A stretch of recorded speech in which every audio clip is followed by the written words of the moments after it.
Hey, welcome to the 17 Laws of Marriage and 17 Laws of Parenting Studio. Excited you're here today. As you know from my previous podcast, I've taken on a new format where I'm answering your questions. So when you send them to me at russ at the17laws.com, I'm saving those, and when I get several on one topic, I'm going to address that topic with all those questions. Today's no different. I'm going to do that again today. Before we get started, I need a favor.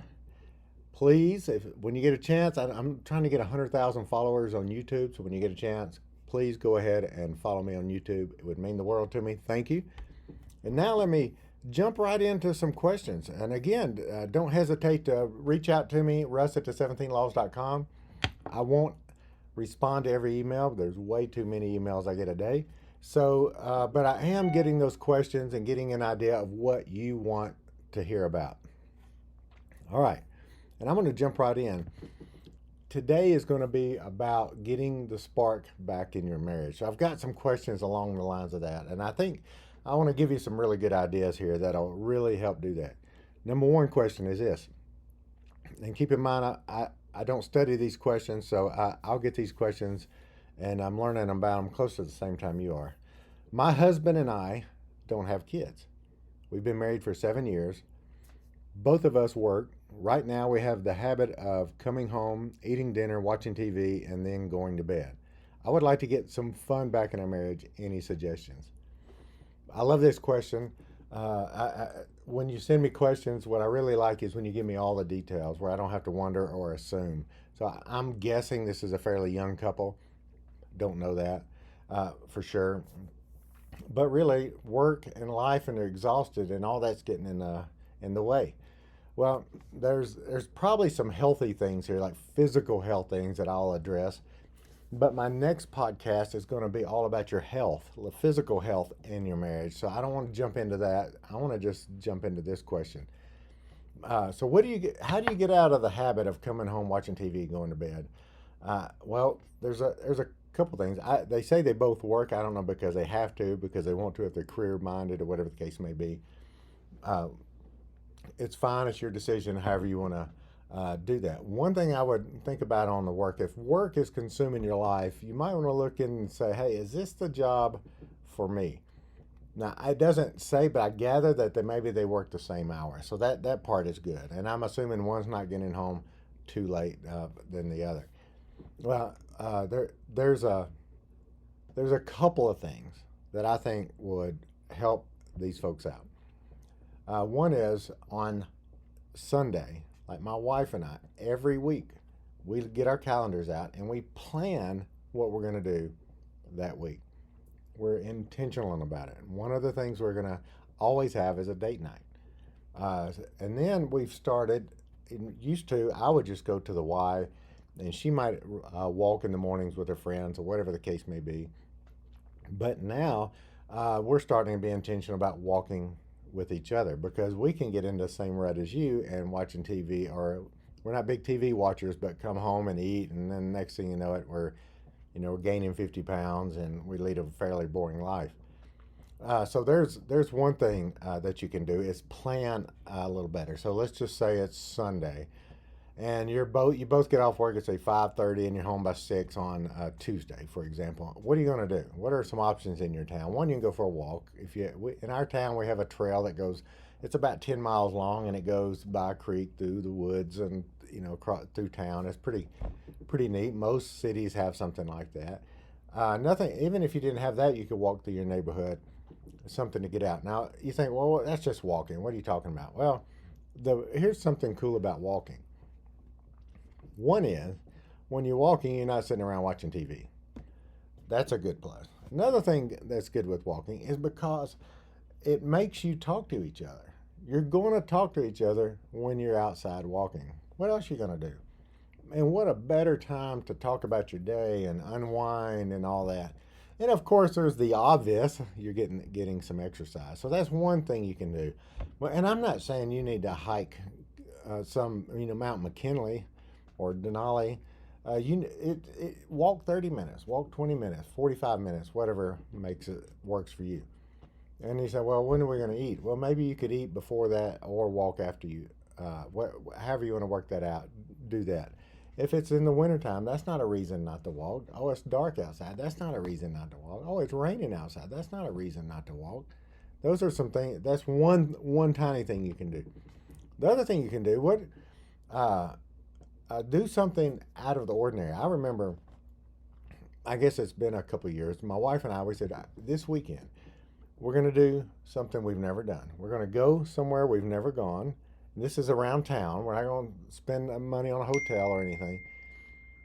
So we're going to go. We're not going to go anywhere that we've been before. We're not going to eat at any restaurant we've not eaten before, and we're not going to watch any movies that we've seen before if we decide to watch a movie. And we did that all weekend. And I don't know how big or small your town is, but I bet you could probably do the same thing. That's another fun thing that we've actually done. You know, around Christmas time and holidays, there's a lot of giving type things you can do. So, hey, volunteer for the Salvation Army and go ring the bell in front of the grocery store. You can do something fun like that. Go out and give out hams or things like that. Go work at the soup kitchen or Salvation Army, whatever you have in your town at that particular time of the year. I'm trying to get your creative juices flowing just to get out of your comfort zone and do something else. We have a thing in our town. You've seen it on TV where you have Dancing with the Stars. Well, a lot of cities have their local version of that. And that's not really, you know, that's not something we're normally interested in, but it was there. And we said, hey, let's just get out of our comfort zone and let's go to the Dancing with the Stars. And it was a huge event, hundreds of people there. It was so much fun just getting out of our comfort zone. In our area, there's a lot of free concerts, outdoor concerts, that sort of thing. We're being intentional. I bet if you got into your local newspaper or went online or whatever the case may be and look and see, there's usually everybody has the events happening in this week, but you're just going to have to get off your couch and go do it.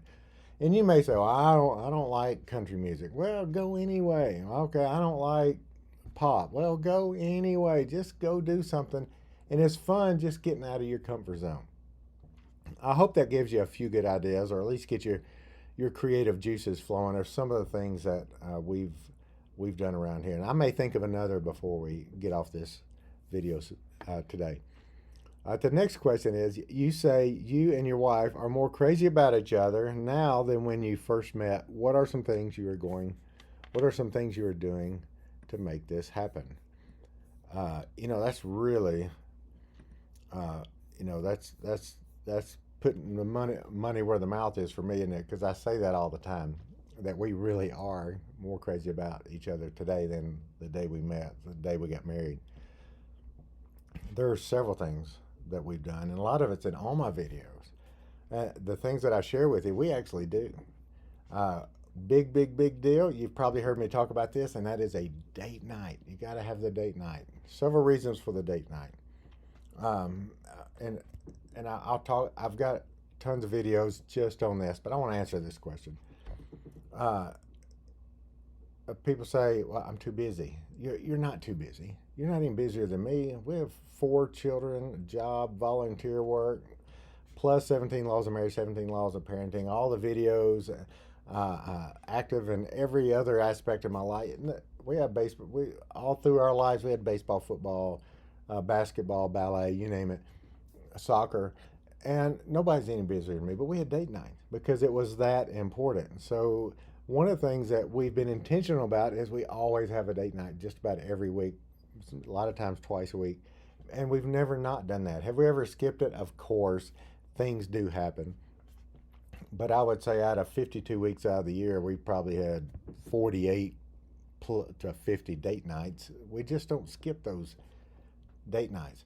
Now, there are a couple of things you could do on date night. Let's just say you really are busy one week. That's okay.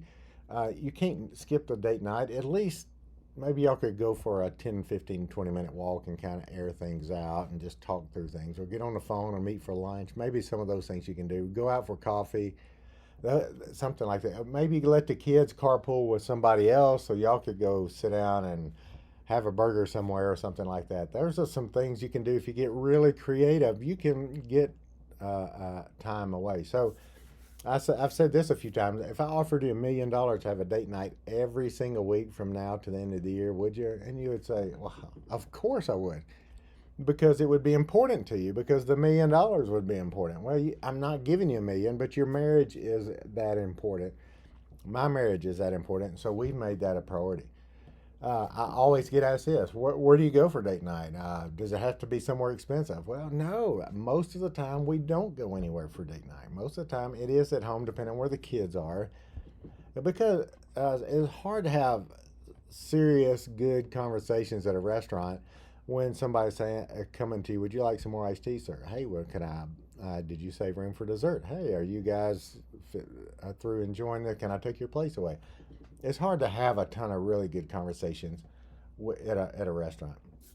I'm not saying if that's where you're going, go there. That's a good place to go. I'm just saying if you can stay home and cook and have a light meal and just or snacks, whatever, and just enjoy each other's company, that would be great.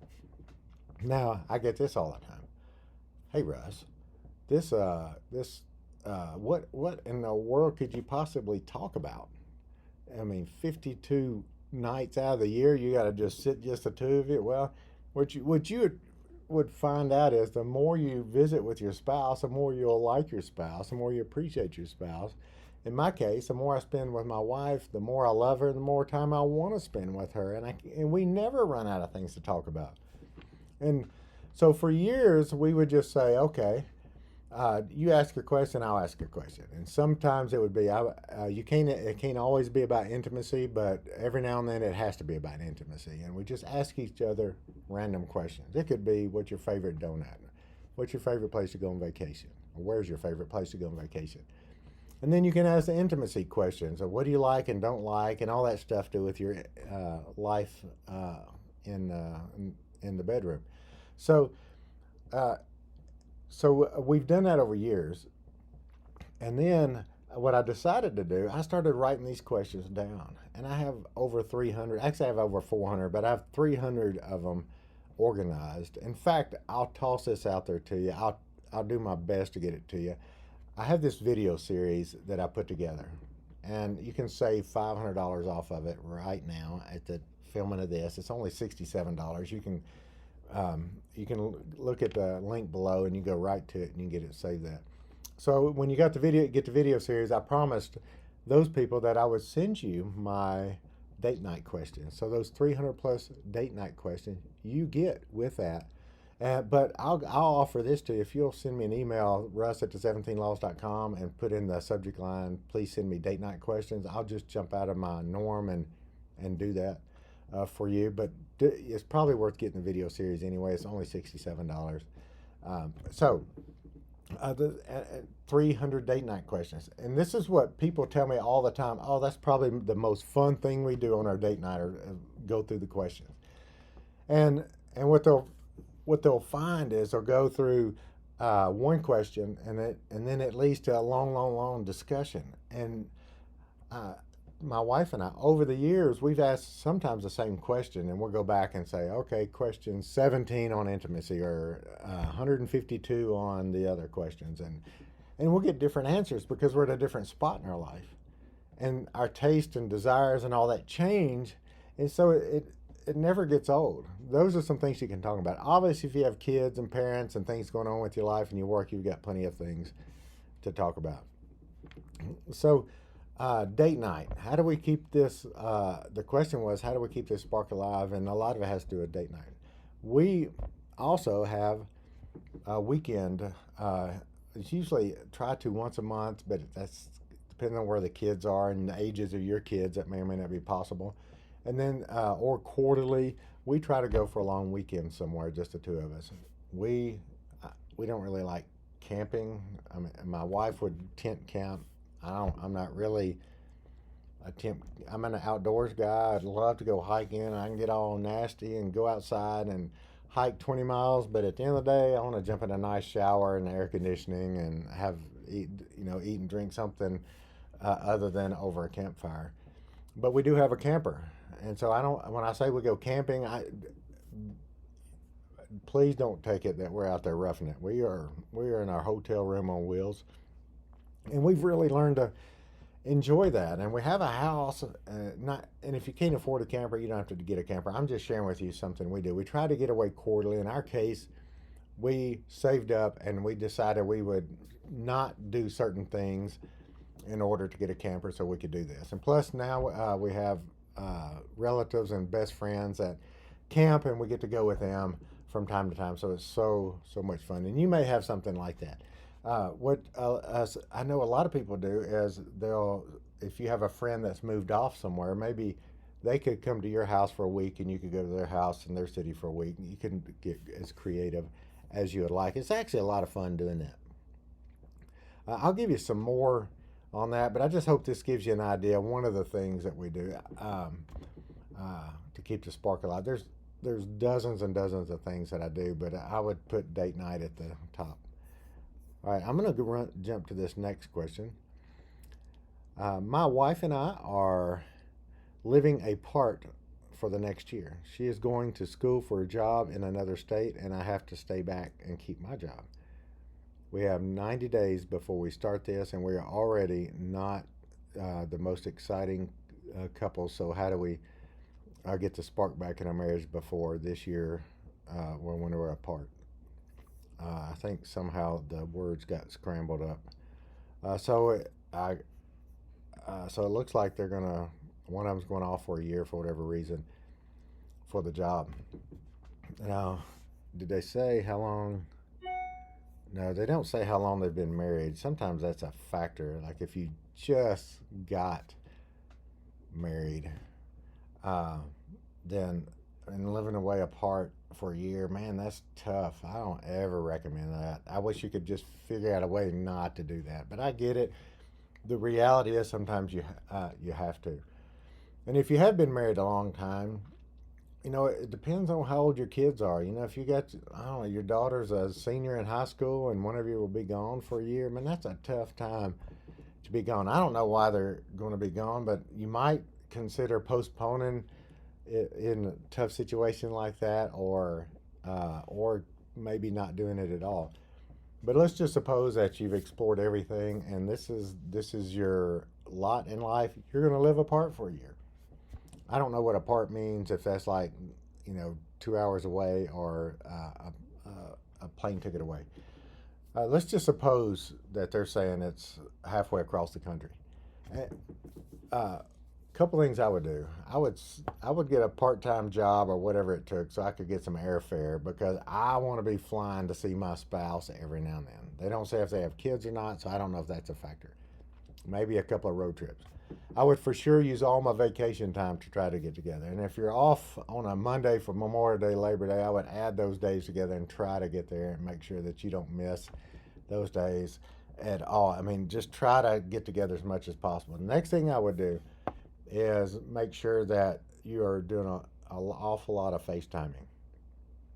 You really need to be looking at each other, talking to each other, and because one of you will be lonely, and this doesn't say whether or not you have kids, so I don't know if the kids are going to be at home with the other.